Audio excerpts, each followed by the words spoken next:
Got a busy episode of Inside Eagle Nation this week. Going to be catching up with Chris Adams from Georgia Southern Women's Soccer a little bit later on as they head into the Sun Belt Conference tournament next week. But as we dive through Georgia Southern athletics, we have to start with women's soccer. We have to do it. After a pretty good game on Sunday against the Georgia State Panthers, ended up being a tie 2-2, but they scored 2 goals in 6 minutes. We'll talk about that plenty more later on. But appreciate you joining us, Chris. When you look at what this season has been for you guys, kind of as a whole, you finished up the regular season 9-6-4 on the year, 4-3-3 in conference play. Where about did you think you were going to be this time a couple months ago when you took over? Yeah, I think it went very well. You look at some of the games and knew right away that Arkansas State and South Alabama and Georgia State had kind of separated themselves slightly from the pack, so those were going to be really tough matches as we saw this past weekend. But I thought we won the ones that we could, and really got on a roll and accumulated some points in the early part of the season to stay at the top portion of the table. And I think when you look at the conference tournament format, it was very important that we stay in the top 5 playing for a bye. Him and I sat here a couple months ago thinking, okay, they were preseason picked 9th, and we thought, okay, with what he's added and what you brought here, that there was no way that was going to happen. To be able to finish 4th as of right now going into the tournament, that's got to be a big pride thing for you. Yeah, I'll send some gift cards out to the coaches for lighting a fire, small brush fire under us with that. I thought it was perfect. You better believe more than once. We've gone to, Rodney Dangerfield, don't get any respect. So pick 9th. We definitely had to, use that a few times as obviously, no one respected us and we were out to get respect, in the league. And I think if you look at it and where we're at, our games against the top teams, we took them all to overtime. And, the 1 seed, we lost 2-1 in double overtime. The 2 seed, we lost 3-2 in double overtime. We beat the 3 seed 2-0. And so I think what we've proven is I think we can compete with anybody. And I think that's the important message, the belief that our team has going into the Sun Belt tournament. This year, first year here in Statesboro, what's been the biggest thing that has surprised you about what Eagle Nation and this soccer program already had when you got here? Yeah, there's definitely a passion and a history. You go back and you begin to study, really from the very beginning. Tom Norton did a fantastic job. I had the privilege of playing really 2 matches. I believe it was 95 or 96, I think was the first time we played at Southern. And we, when I was with the University of Georgia, and we won by 1 goal and felt very fortunate to get out of Statesboro with a 1-goal victory. Then, the Eagles came into Georgia, into Athens the next year, and we won, I think, 3-2 on that occasion. And so this is a program that has a lot of pride, has a lot of alumni that have started to reconnect with us. And I think it's really just kind of, maybe getting them reconnected with the program. But there's a lot of people that have a passion for Statesboro, have a passion for Georgia Southern, and have a passion for soccer. And it's been really neat to see some of those people reach out and reconnect. So we'll do everything we can in the spring to get that alumni base reconnected with us. It's been 25 years, but do you have any recollections about what Statesboro was like then from the limited time here and to what it's grown into? This is, maybe not the most flattering, but where Food World is, I was under the impression that it was like a Kmart or something, and I think they were actually having classes out of that particular facility, if I'm to be honest. And so that part I thought was borderline tacky. And so, now to just look at the growth of the campus, to look at, the number of students, to look at, obviously transition, in football from, FCS to FBS and, making that move. It's just, I think everything's headed in a positive direction. So that was a long time ago. It was a very short stay, but, luckily a lot has changed. But we did play. The scoreboard is still up at our practice field. That was utilized on that occasion, I will point out. We've got to talk travel, and ever since we've been trying to get you on here, we've talked about your travel this season. You've had some crazy trips. You start with the first one. You go to Ole Miss on Sunday, September 19th, and that's one that we talked about was a good kind of barometer of how much this program had grown. You played them in the spring when you got those couple of matches that you were able to have, and then you stay out there all the way to the following Thursday and play Arkansas State and then that Little Rock game on Sunday. What was that trip like? And being a first-year coach, I got to imagine the bonding has got to be a big part of that. Yeah, that was one thing we wanted to get out of it. We really had a lot of goals to accomplish. One is we wanted to get stretched. And, I mean, Ole Miss, beat us 3-0 when we played them in the spring, and it wasn't that close. I'm here to tell you. I mean, 11 out of 11 positions, they just bullied us around the field, and we realized real quick, that Scott Shipman had his work cut out for him. But, fast forward to this fall, and so that game we lose 2-1, a very competitive match. I think it shows just the progress that we've made. So that was one thing. The other thing is, this tournament format is very challenging, and so you're going to play, even with the bye, you still would play Wednesday, Friday, Sunday in order to win a game. And so really what I was doing indirectly was emulating the conference tournament, because you got to go on the road, you got to win, you got to play multiple times. And so really as I set it up, it was designed to prepare us for this conference tournament where we're on the road, we got to play multiple games, and we've got to deal with all the variables that go along with that. And so that was really what we were looking to accomplish. Maybe we didn't get quite the results we wanted. We did get a lot of opportunity to bond, definitely grew closer together. My frequent flyer miles bus miles actually are off the charts. Speaking of bus, that takes us to our next one. The beginning of October, you play on a Thursday, Sunday, at home on Thursday, and then ULM on that Sunday. Why that's a thing don't have to get into. But that Sunday, you're trying to get to ULM. Actually, that Saturday, you're trying to get to ULM. You're supposed to fly out early from Savannah. And I'm just going to let you go with this story because I think you know it and tell it a lot better than I do.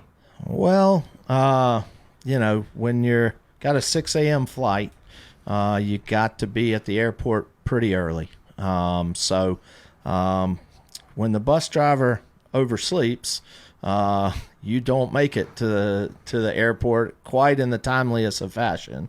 And so here we show up for a 6 o'clock flight at 5:20 to the airport.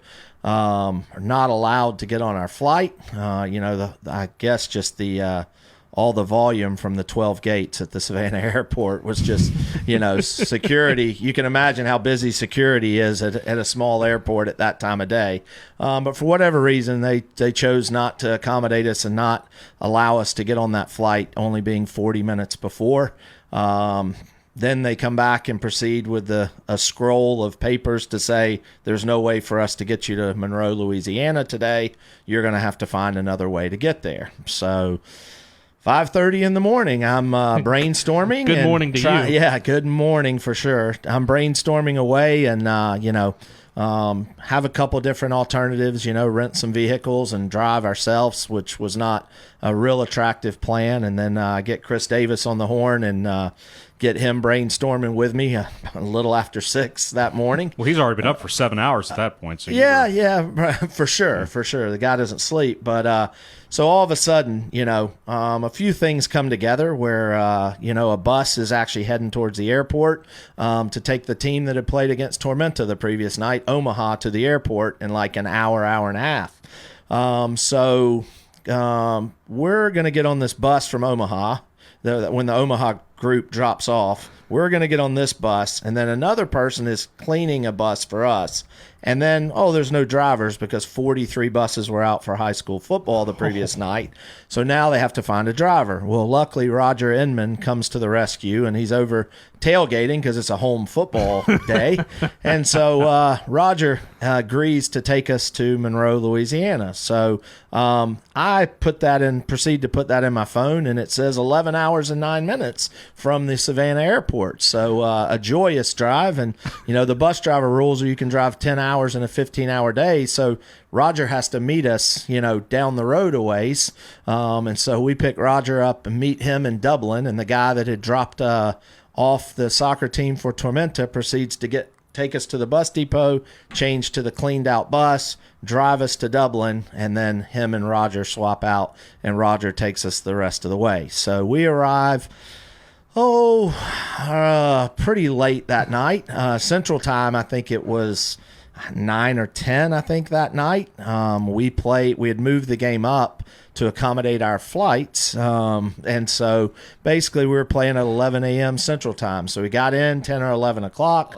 Didn't get to practice that day because we had a 1 o'clock practice time. Had to do the scouting report at breakfast the next morning, so didn't get any chance to practice it. And our kids just showed up, scored 2 early goals. We win 2-0. Just a great, model of just handling adversity and just, not allowing all of the adversity that struck on that occasion to distract us from the task at hand, and just very proud of them for that trip that we will never forget. And you've had so much fun up to this point, you decide to forget that airline thing to come home. We're just going to ride with Roger. Yeah, I mean, that's how we roll. That's how we roll at that point. The airlines didn't want to accommodate us, and Roger had dropped everything for us. So, we ended up actually getting home about an hour and a half earlier than we would have if we would have flown. And crazy enough, we had to divide on the trip back between 2 airlines, which will remain nameless. And basically, one of the airlines was delayed out of Dallas. So we were on the bus riding back, and I got that the flights out of Dallas were delayed. And so we were going to have to, I think those flights, one of them was going to make it back and the other one wasn't. So then we had the issue of how we were going to get back from the Atlanta airport on 2 different airlines. So, very memorable trip for sure. Well, we've had Roger on for Eagle Tales in this podcast to talk about the beginnings of Georgia Southern and everything that he's experienced, what seems like since 1912. I can imagine you heard a lot of stories on that trip with Roger. Most definitely. From when he built the field, right. So I know pretty much everything. With these 2 hands, these 2 hands. I mean, I know everything that's underneath there. I think I know the raindrops per minute. That it can suffice. I actually heard from Bill Bryan, our bus driver, this week that Roger is cooking this Friday. So put that on the docket. It's homecoming, of course he is. That's true. So he's definitely cooking. So so he's a man of many hats and many trades. But what a great guy. What a Georgia Southern historian. Fast forward to this Sunday, you go to Georgia State. It ends up in a 2-2 tie in double overtime, but at one point in this game, you're down 2-0, and within 6 minutes is when you tie it up. Take us through what this game looks like from the coaching seat of scoring that quickly in those 6 minutes and being able to force that tie against the Georgia State team that you talked about earlier. At the beginning of the season, it's when you kind of circled that you knew that this was going to be a pretty good team to go up against. Yeah, I mean, I have to start in the first half. I mean, the first half we showed up to play. I mean, we had played double overtime in South Alabama, and oh, by the way, Georgia State was on a bye Thursday, so they were just sitting around waiting for us. First half, we outshot them 10-3. We've got to develop a killer instinct to put people away when we dominate them that way. We didn't, and then lo and behold, pretty early on in the second half, they strike and get a goal, followed up with a pretty good second goal from them. Now you're down 2-0, and I looked at the scoreboard, and I think at the time we were out shooting them 20-something to 12 or something. Like, we definitely felt like we had controlled the match, but here you're down 2-0. The kids just kept fighting, kept believing. There was never any quit in them. We started getting a little panicky at one point, just realizing we were starting to run out of time. But then we get that first goal, and there's like 5 minutes and 44 seconds left. I think within a minute we get the next goal, both off corner kicks, which is just something that this group has been amazing at. And so next thing we're we're 2-2 and we're in the match. We actually scored a game winner, but it was called back for being offside. So just great character on our kids' part. I mean, they could have made excuses when it was 2-0. They could have packed the tent. But once again, they just kept fighting and found a way, which is just, they've done that more times than not this season, and just very proud of their fight. To think about that second goal coming from Maddie, she hadn't scored all year. For a senior to do that against Georgia State at the end of the regular season, that's a moment. Yeah, she got up. She got up on that one. I thought she was going to dunk it for a second there. And she actually headed one off the crossbar about midway through. And so, she had hit one that hit the crossbar and went over just previous. And this one, she made sure she got up and just jumped over everybody and headed it in the, still in the top portion of the goal. But it was just, very good timing for her to net that goal and put us right back in the game and get a very critical point that helped us, gain a bye for the conference tournament. You and I have talked about it before, how good this team has been off of set pieces. It's something that you are known for up at North Georgia as well. But what's a key to being really good at a set piece in soccer? You calling a set piece you? If you want to, we can do it. No. Make a shirt. Put it on a shirt. Let's go. Yeah, I tell you, it starts with the service. I mean, if you've got people that can serve the ball and put the ball in the same place and you know where the ball is going, now you can hunt, and so I think it starts with that. We've got 3 people that can serve the ball, and really even more than that, to be honest. But 3 primary people who serve the ball for us. Marcela Montoya is one of them. It's a very good in-swinging corner. Taylor Regisberger hits the one on the left side, being left-footed and hits in-swingers. And we found a corner that works for us. And I think, I guess the bad news is, we've scored 12 goals in conference play, and 10 of them are off set pieces. And so we've only scored 2 in the run of play. So it's bad that we're not scoring in the run of play. But we've been scouted, umpteen times, and we're at the end of the season. We scored 2 set pieces off South Al, and we scored 2 set pieces off Georgia State. So, even though they know what's coming, when we execute, properly, I think we've just got a team that just hunts. I mean, Megan Prisby, the center back, she has 4 goals off corners this year, which is fantastic. For a defender to have 4 goals is virtually unheard of. And so just something we found that we're good at. Obviously, people are, scouting it and trying to stop it. So we've got to do a little bit better in the run of play and score a few more goals in that fashion. But, we're going to be who we are, and we're going to continue to, work on set pieces and make sure that we make those count for us. You look ahead to the Sun Belt Conference Tournament a week from Wednesday. You will take on Georgia State in that 4-5 matchup. You get the bye game in the first round.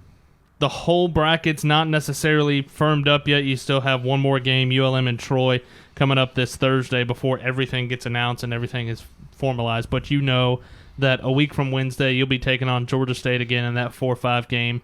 When you're going into your first Sun Belt Conference Tournament, what's the biggest thing you look for from this team? Yeah, I mean, we talked about before, part of what you're doing in the regular season is giving yourself an optimal opportunity to advance. So at this point, it's win or go home. And so really what we wanted to do was, by getting the bye, in essence, we advanced already. And so the work that we did during the season, we advanced and get a bye on Monday, which is great. Now, we want to win a game to advance, and that's been our goal all along. And so, it being a 2-2 tie, we need to settle and need to finish that result. And so I think it's a game that our kids are excited to get the opportunity. They felt like, we just ran out of time last time and felt like, if we'd have finished our chances in the first half, it would have been a very different game. So right now, just one game at a time. You got to look at that game. If you don't win it, there's no tomorrow. And so we'll focus and put all our effort and energy on getting a result, against Georgia State on Wednesday in the late game that evening. Now, he's already scouted Foley. He knows all about Lambert's Cafe. You're a good man. My wife's from near Sykeston, so I've been to the original.